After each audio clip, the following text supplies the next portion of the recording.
and let's go ahead and get right to our breaking news. The U.S., France, and the U.K. have launched strikes against multiple targets in Syria, 3 specifically, after a chemical weapons attack was ordered by Syria's president, an attack Bashar al-Assad called fabricated. President Trump announcing the coordinated military effort last night. The airstrike is in response to a chemical attack that left dozens of men, women, and children in Syria dead last week. ABC's David Muir has details on what the airstrikes could mean for the possibility of war. Overnight, airstrikes lighting up the Syrian sky. American, British, and French forces launching a joint strike offensive, destroying 3 targets. Explosions could be heard across the region. The coordinated cruise missile attack from sea and air. Retaliation for that alleged chemical weapons attack 6 days ago. The military operation planned targets, chemical weapons facilities.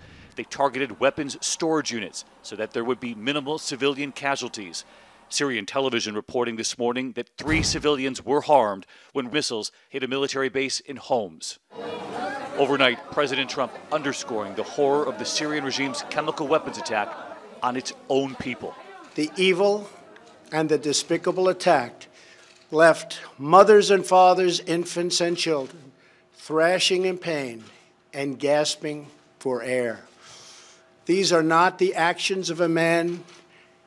They are crimes of a monster instead. Syrian state media this morning saying that the scientific research center in Barza, north of Damascus, and warehouses belonging to the Syrian army in Homs were among those targeted in the attack.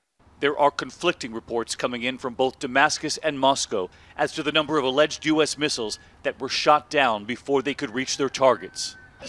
Supporters of the Assad regime this morning now dancing in the streets in Damascus, following Syria's response to the attacks.